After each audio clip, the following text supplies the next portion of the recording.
for today's video. Nakarating na tayo sa museum. Ito siya.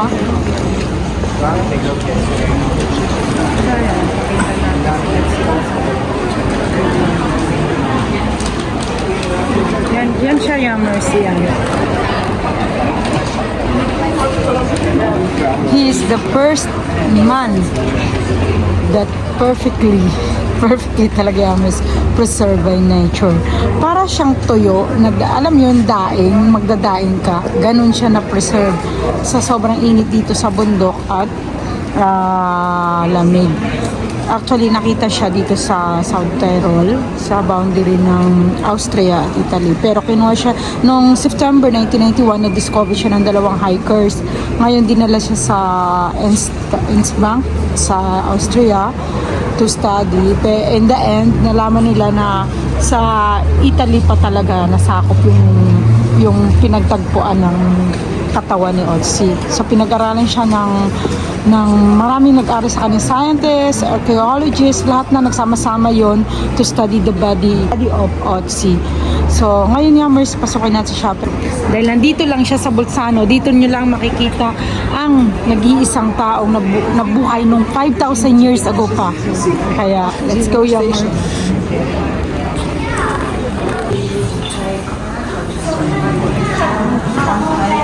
Ganyan siya nung nakita ganyan siya nung nakita.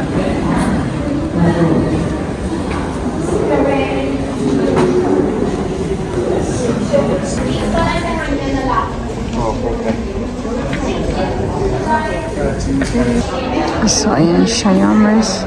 Pasok na tayo sa loob. Okay. The discovery of Otzi.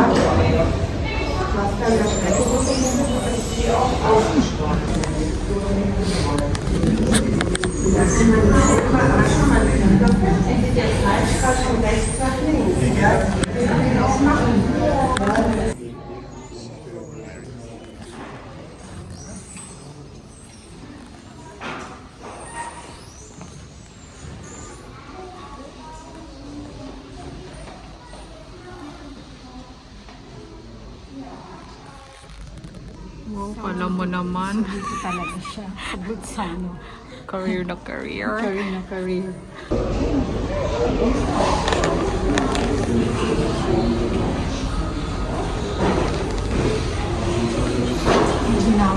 Kung nag-study ka, summarize the life of Otzi. Si Otzi ay isang farmer at namatay siya na may tamang bahay. Kaya na lamang 5,000 years kasi yung sa ginamit na metal, yun ay mga ginamit na sinaunang tao pa. Hindi pa tayo nabubuhay kasi 5,000 years na yun. Na-stuck siya doon sa bundok hanggang naging mami na lang siya na parang yun, nabilad sa araw kaya na-preserve siya. Araw, snow, storm. Yeah, yun. Kaya, ayun, pinag-aralan ng scientists at saka wag kayamers talagang yung innovation ng pag-aaral nila is matindi. Kasi, ultimo kinain o silas na kinain, nakita sa science as in. Dahil tinulungan din sila ng American para ma-discover ang buong kung anong meron sa katawan ni Otzi, kung anong sakit niya. The DNA. Yamers, yung tato, hindi lang yan bago. Panahon pa ni Otzi, 5,000 years ago, marami siyang tato. Ginagamit siya sa medical. Kung may sakit ka si Otzi ay maraming tato dahil marami siyang sakit. May rayuma siya, alam mo yung Yamers, bawat may sakit, may tato. Siguro alam mo yung pag nakita niyo si Wang Od magtato, ganun. So, yung tato, it's not only a passion, it's a medical therapy. Takyat na tayo sa taas, bawal ng video, kami na lang ang totoong makakita sa katawan ni Otzi. Yung mami ni Otzi, first ever na titingnan ko. Namin ni Amore. Let's go! So, dito pwede na kasi wala na si Otzi dito. Bawal lang talaga si Otzi kasi ano siya. Turtle, you know.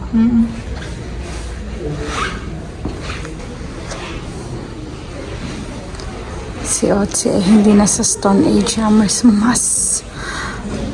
Mas ano pa siya, Stone Age, 2000 to 3000 BC. Siya ay nasa 5000 BC na tao.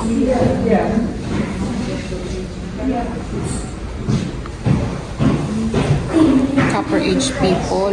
Yeah, Copper Age, ano nga siya, people. Kasi di ba Stone Age, mas sumobra pa siya. Doon pa siya sa old pa. Ayan, to dyan sa mga x-ray. Amore, ano yung tato ni Otzi? Yun ay? Ako? Acupuncture. Acupuncture. Na hanggang ngayon ginagamit pa rin, di ba?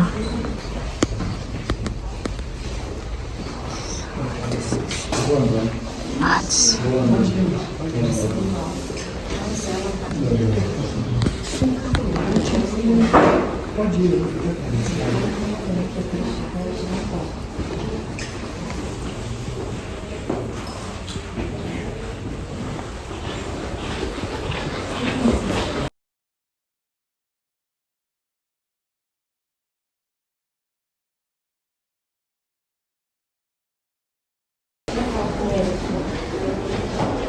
A wealth of findings about the Iceman is also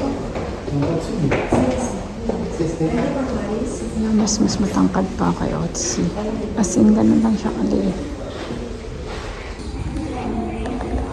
Iron Age. Ayan, hindi siya Copper Age. Iron Age.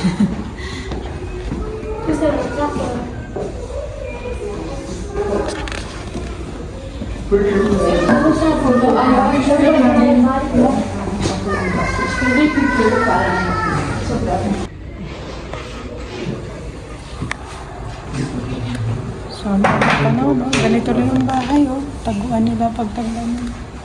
Hukay lang sila. Yeah. That is the bronze age.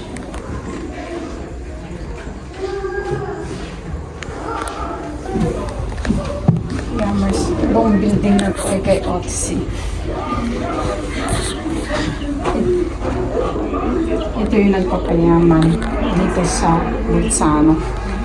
At Otzi, ito buong building na to ay paghari ni Otzi. At saka may mga artifacts dito from Stone Age, Copper Age, at saka Iron Age. The first man, the first human being perfectly preserved by nature, Otzi. At dito lang yan makikita sa Bolzano.